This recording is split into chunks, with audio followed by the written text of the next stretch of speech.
Đêm qua anh mơ thấy em mang mùa xuân yêu thương dịu êm, cùng điệu nhạc chất ngát hòa theo tiếng trái tim anh rộn lên. Cầm bàn tay em nói những lời ân ái mặn nồng,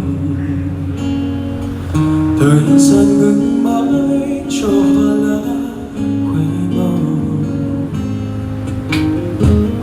Khi tâm lại đánh thức giấc mơ hồng, đêm qua anh đã mơ,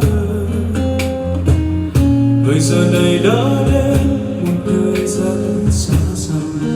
Anh còn đây bờ mi em hoen nước mắt vì tình yêu tan vỡ.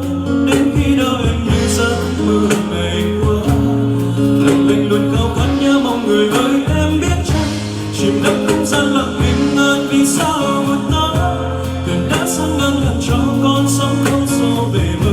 Ngày đó đang say vì sao em quên bao câu ca cùng mùa xuân thắm tươi ước hẹn tình đầu môi hôn hay lời yêu.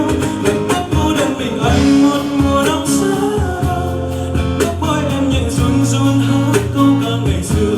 Chỉ biết vắng em là đâu nhưng dù bao nắng mưa anh sẽ biết ra kia có em chờ em.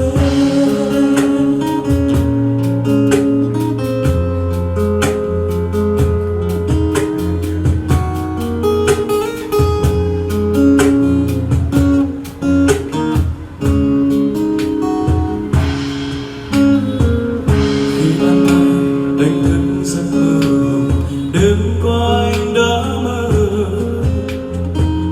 người giờ này đã đến một nơi rất xa xăm. Anh còn đây bờ mi em hoen nước mắt về tình yêu tan vỡ. Đến khi đó anh như giấc mơ ngày qua, lòng anh luôn khao khát nhớ mong người ơi